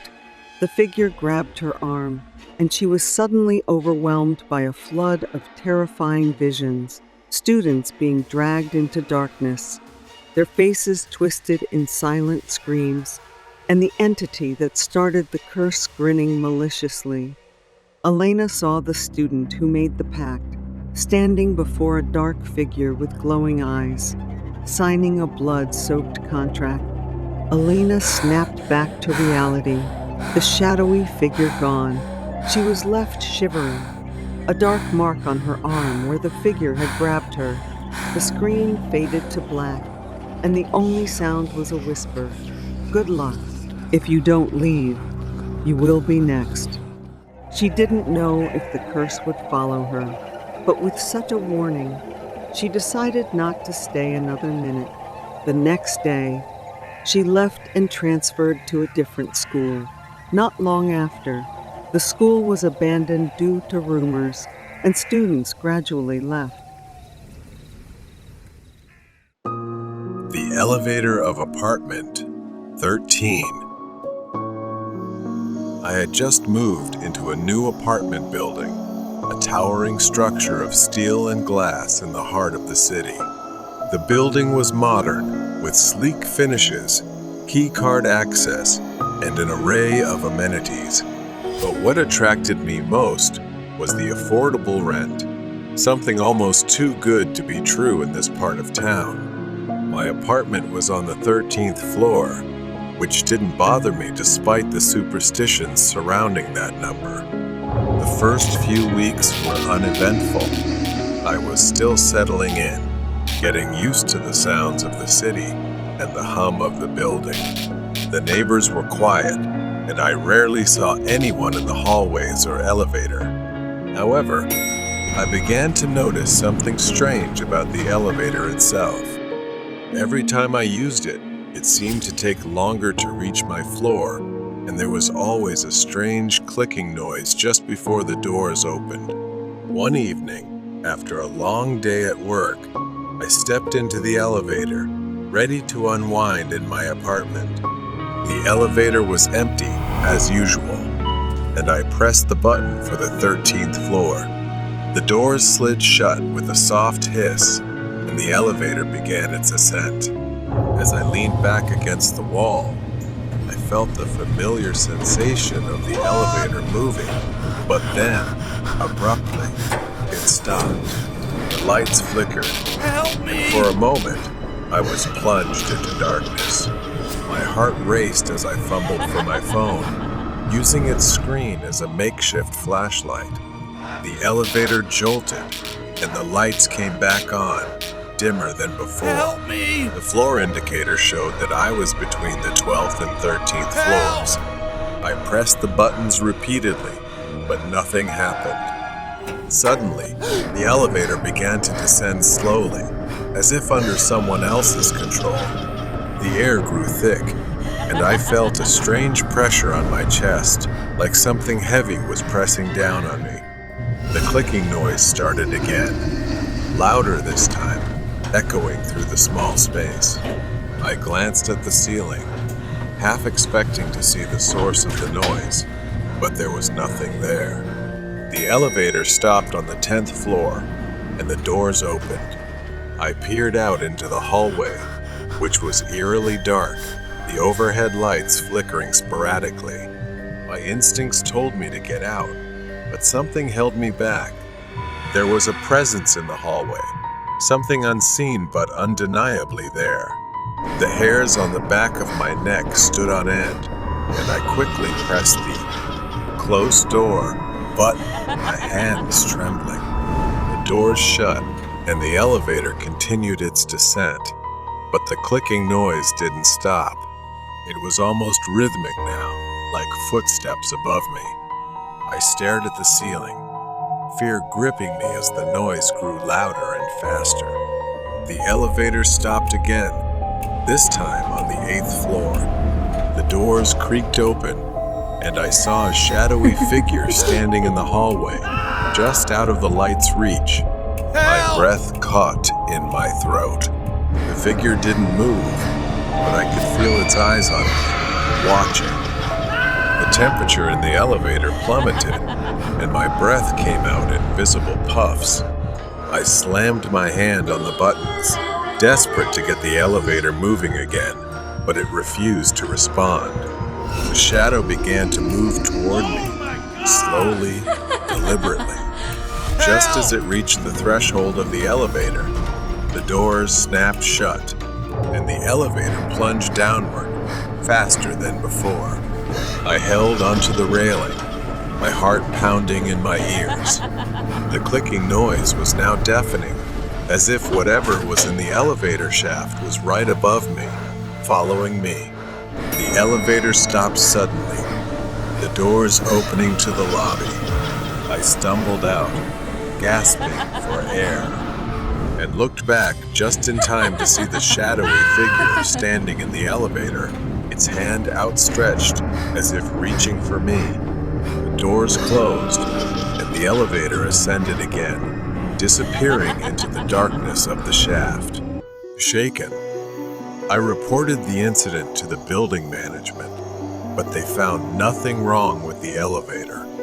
I moved out the next day, unable to shake the feeling that something malevolent was lurking in that elevator, something that wasn't bound by the rules of the living.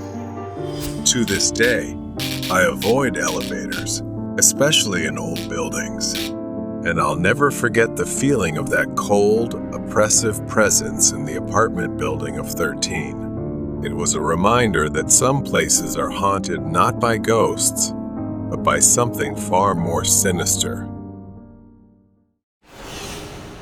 The freak in the morgue. The coldest place in the hospital is likely the morgue. Stainless steel drawers holding the dead stretch out like a cold, metallic labyrinth. The air is thick with the scent of antiseptic. I am a forensic pathologist. Today, I'm on shift, preparing my tools for my work. Tonight, I noticed something strange. Foreign objects have appeared during autopsies before, like a rusted coin or a few plastic beads. This isn't the first time something unusual has shown up during an examination. I stepped into the storage room, searching for some necessary items, but a few tools were missing. My eyes were drawn to a drawer slightly ajar. I pulled it open to find an empty space, feeling like something was missing, but I couldn't immediately identify what. A strange feeling washed over me, and I couldn't quite grasp what was happening. I hurried out, moving quickly down the dark hallway. I saw something move in the shadows. A hunched figure, resembling a man, dressed wildly with disheveled hair, was obsessively examining some medical equipment laid out before him. I couldn't believe my eyes. Horrified, I saw a clump of hair, a severed finger, and other small body parts. He held them as if worshiping and collecting them. I felt nauseous and disgusted by him, but I forced myself to stay because I knew I needed to do something. I hadn't finished my work yet. Suddenly, the man stopped and looked around, sensing something. I held my breath, praying I hadn't been seen. I rushed to the office, my hands trembling as I called the police, reporting the break-in and what I had witnessed. The dispatcher on the other end sounded shocked, but assured me that help was on the way. I hung up the phone, but I couldn't get that horrifying image out of my mind. Who was he? And what was he doing? Suddenly, while trying to find a place to hide, he spotted me and chased after me, as if he wanted to make me his next victim, the next piece in his collection. I ran as fast as I could, desperately searching for a place to hide. Fortunately, the police arrived just in time, and perhaps he realized that it was no longer just the two of us. He became distracted, giving me a chance to escape. I managed to escape and crouched behind the desk, eyes fixed on the door, counting every second until the police arrived. The police burst in and found the intruder in a frenzy, as if he had lost his mind. He was caught off guard, his crazed eyes wide with panic. The officers quickly subdued him, wrestling him to the ground as he snarled and fought like a cornered animal. They handcuffed the man and began searching the area where he had been, uncovering his gruesome collection stolen medical tools, body parts, and a disturbing array of personal items taken from the corpses. His twisted obsession and grotesque passion were fully revealed. I stepped out of the room, still trembling, as the police led the intruder away in handcuffs. The man glared at me with pure hatred. The morgue, once a place of routine and order, had become a sight of horror, tainted by human depravity. As the first light of dawn broke, I stepped outside, knowing I had done the right thing and acted quickly. The dead had already suffered enough, and it would have been a tragedy if they were not kept intact. I turned back to the morgue, locking the door one last time. The memory of that night would haunt me, but it was over. I had survived the worst. 2 children without eyes. The setting sun cast long shadows over the quiet suburban neighborhood. Ivy, a young woman in her 20s, was walking home after work. The streets were unusually empty, and the air carried a strange chill. As she turned the corner, she noticed 2 figures standing under a flickering streetlight. They were children, a boy and a girl, around 8 or 9 years old. They stood unnaturally still. Ivy winced. Steps slowed as she approached them, a growing sense of unease with each step. But it was the only way for her to get home. The children simultaneously turned their heads, and Ivy's breath caught in her throat. Their faces were pale and expressionless. But what struck her most were their eyes, or rather, the absence of them. These children had smooth, empty voids where their eyes should have been. The eye sockets were dark and hollow, an abyss that seemed to pull at her very soul. Ivy's heart pounded as she stopped a few steps away from them. The boy and girl began to move, their movements unnaturally stiff. They stepped towards her, their empty sockets somehow feeling like they were staring menacingly. Ivy wanted to run, but her legs felt rooted to the spot, paralyzed by fear. The children reached out, their hands pale and cold. They lightly touched her, sending a chill through her body. As their fingers met her skin, images flooded Ivy's mind. She saw dark hallways, old, decaying houses, and a profound sense of sadness and fear. The disjointed images, like mismatched puzzle pieces, kept flashing through her mind. Suddenly, the children let go, and the images stopped. Ivy stumbled back, gasping for air. The boy and girl stood there, silent and still. The flickering streetlight cast eerie shadows on their faces, making their hollow sockets appear even darker. Ivy ran, her heart pounding. She didn't stop until she reached her home. Slamming the door shut, she leaned against it, trying to calm her frantic breathing. The encounter had left her shaken, and the images from those children still lingered in her mind. That night, she couldn't sleep. Every time she closed her eyes, she saw the eyeless children and the haunting images they had shown her. She knew she had to find out who they were and what had happened to them. The next day, Ivy returned to the spot where she had seen the children, but they were gone. She began asking around the neighborhood, describing the children to anyone who would listen. Most people shook their heads, saying they had never seen or heard of such children. But an old man at the local library seemed to know something. His eyes widened in recognition when she described them.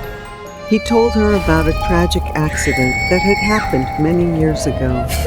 2 children had died in a fire at an old house that once stood on the very street where Ivy now lived. Their bodies had been found, but their eyes had mysteriously gone missing.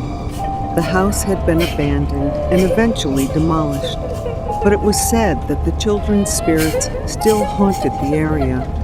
Ivy felt a chill run down her spine as the old man spoke.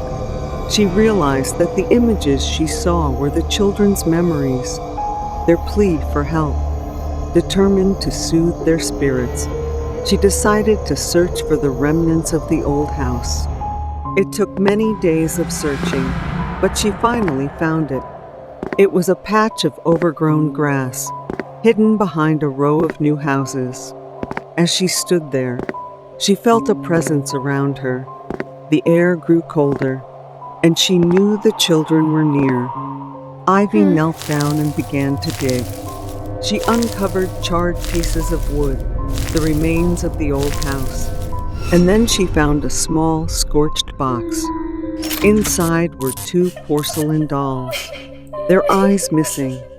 Ivy's heart ached as she realized these were the children's cherished toys. With trembling hands, she placed the dolls back in the box and whispered a prayer for the children's souls. The air around her seemed to lighten, and she felt a gentle breeze brush her face, as if in thanks. Relieved, she knew she had done the right thing. The eyeless children were no longer bound to their tragic past, and perhaps she had helped them find their way to the afterlife. Sell your soul to the devil. Alex had been acting strangely lately, distant, and his band had temporarily suspended him. His obsession with fame had clouded his mind. He began hearing stories and watching about certain pacts, something involving the other world to achieve his desires, though he laughed it off as if it were a joke someone had made up. Instruments echoed through the empty practice room. Alex had practiced for weeks with frustration, but it was never enough for him. He felt drained and wanted more. Alex always craved fame, attention, admiration. When one of his friends mentioned an old tale about selling one's soul for success, Alex didn't believe it, but his curiosity was piqued, and he wanted to dig deeper. Alex followed directions to the old chapel on campus. It was considered unholy, rumored to be cursed. Following the instructions, Alex arrived at a room in the crumbling building at the end of the hall. Following the instructions, he stood in a circle with ancient symbols and recited the words 3 times. A faint, cold laugh echoed around him, filling the room. His flashlight flickered, then went out, leaving him in darkness. Suddenly, he heard a dragging sound, slow and deliberate, moving toward him from the shadows. From the far end of the hallway, a figure emerged, a woman with long, tangled hair, a pale, lifeless face. Her mouth twisted into a grotesque smile, revealing blood-stained teeth and hollow, dark eye sockets. Alex stumbled backward, falling as she moved closer, each step punctuated by the sickening sound of dripping blood on the floor. As she neared him, she raised a gnarled, bloody hand in front of him, her fingers long and skeletal, ending in sharp claws. Before he could react, she touched his forehead, and a sharp pain shot through his skull. The room around him spun, as if he were falling into a void. Alex was suspended in darkness, drifting with no sense of direction, pulled through a series of horrifying visions. He saw himself on stage, surrounded by a crowd. At first, there was applause, but soon the cheers turned to boos and mockery. Alex's guitar string snapped, cutting into his finger. Blood oozed from his hand as he struggled to keep playing. In another vision, he was alone in a dimly lit room, exhausted and isolated. A mirror reflected Alex's gaunt, aged, haunted face. Dark circles framed his eyes. He looked down at his bruised, scarred hands and tried to scream, but no sound escaped. The visions shifted again, and now he was surrounded by shadows, spirits whispering his name, accusing him, blaming him. Their faces twisted in agony, their fingers reaching out, clawing and dragging him down into the darkness. The images faded, and Alex returned to the hall, lying on the floor. His body ached, as if he had truly endured every wound, every suffering he had just witnessed. He staggered to his feet, the ghostly woman standing just a few centimeters away, her eyes now dark, hollow, and infinite. She leaned in close to Alex, whispering in his mind, promising fame, but at the cost of a life filled with suffering, loneliness, and despair. Drops of blood splattered from her mouth onto the floor, staining Alex's shoes red. He stumbled back, shaking his head, his determination seemingly shattered at the sight. He wasn't brave enough for this. Then she lunged forward in anger. Her claws sank into his chest, piercing through, but with excruciating pain. His scream died in his throat as he was thrown backward, crashing to the floor with an impact that shook him to his bones. Then he was alone again, lying in the empty hallway. Alex staggered to his feet and rushed out. The sky brightened as Alex dashed through the main gate. He clutched his chest, her ghostly claws still imprinted on his skin. Fame turned bitter with fear. He didn't realize she had stolen a part of his soul, leaving his mind to be manipulated by dark thoughts like a puppet on strings. As the days passed and Alex's demeanor grew colder, his voice, once warm and welcoming, now took on a distant, almost haunted tone. People began to avoid him, no longer recognizing the Alex they once knew. A few weeks later, Alex returned to the rehearsal room. As if by a dark instinct, he began seducing other young musicians who, like him, craved fame and admiration. Some people laughed, like he had, but a few were intrigued, curiosity filling their eyes. At midnight, Alex leads a handful of curious people to the cursed old chapel. As they repeat the ritual, one by one, they experience the horrors Alex endured, haunted by images of suffering and despair. Then, Alex turned back alone, his figure fading into the dark hallway, leaving them there. Alex's mind was now a maze of distorted thoughts, controlled and manipulated by a monster.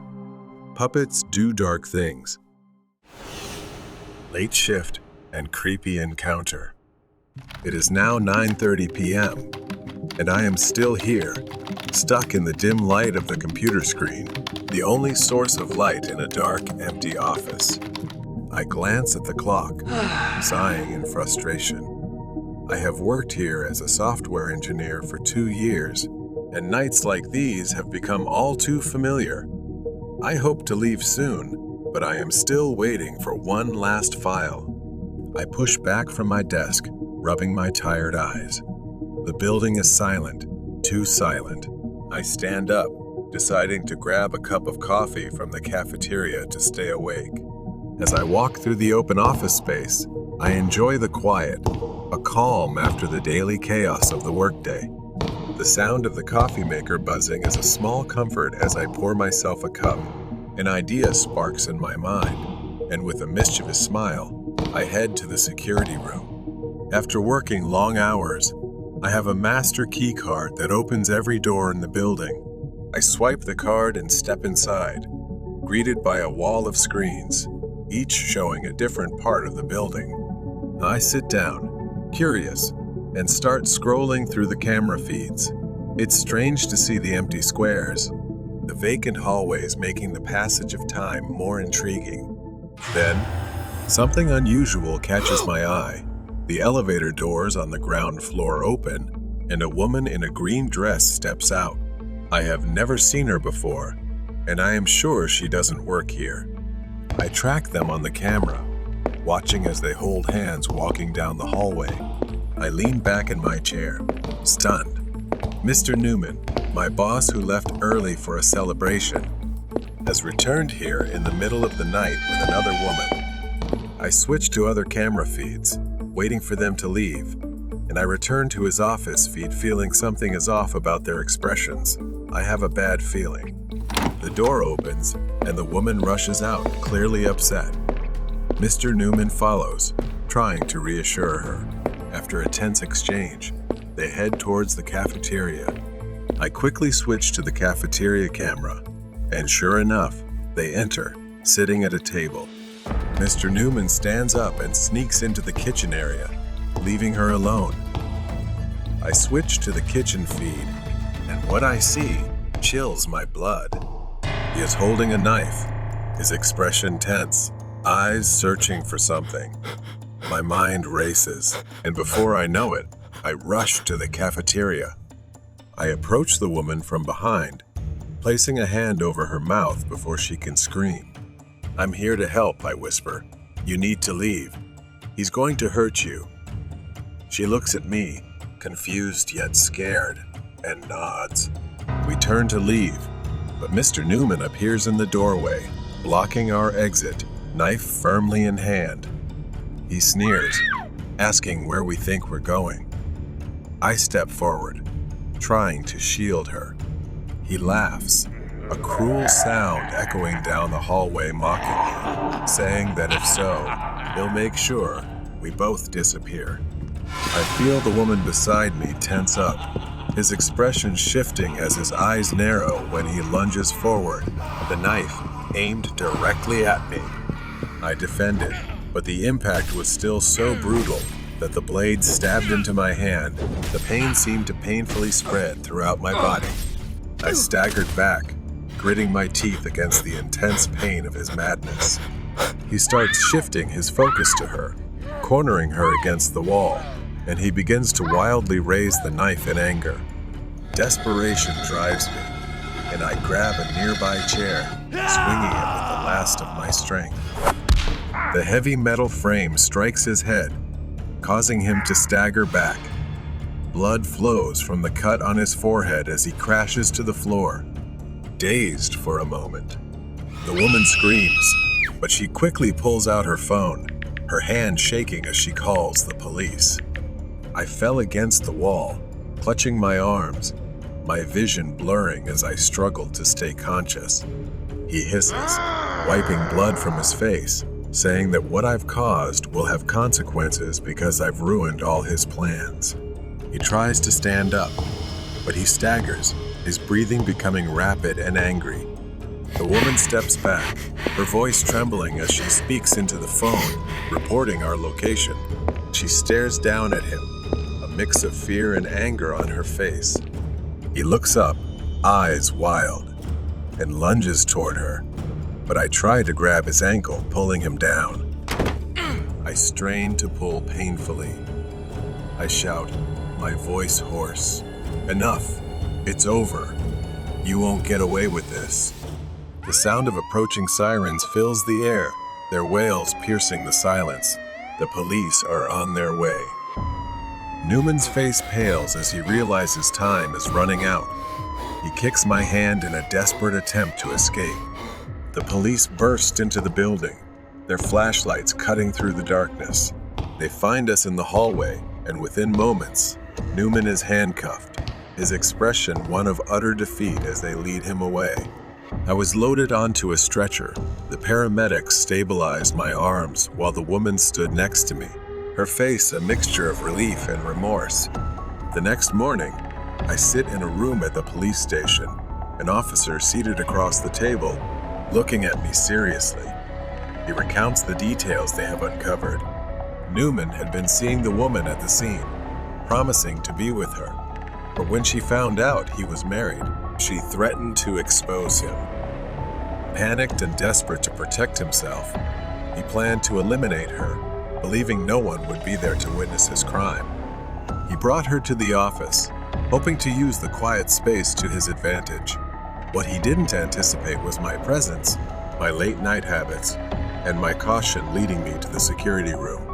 The officer continues to explain that Newman's wife filed for divorce, her anger and disgust evident when she learned the truth. The woman, unaware of his marital status until that night, expresses deep remorse, shaken that she almost lost her life. I lay on the hospital bed, my hand bandaged.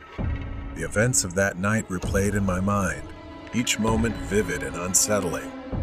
I stumbled upon a dark secret, and in doing so, I saved a life, narrowly escaping death. I know that night will haunt me for a long time, a reminder of how easily darkness can hide behind familiar faces. But as I prepare to leave the hospital, I feel a renewed sense of purpose, a reminder that sometimes Even in the quietest corners of life, we can find ourselves amidst the unimaginable.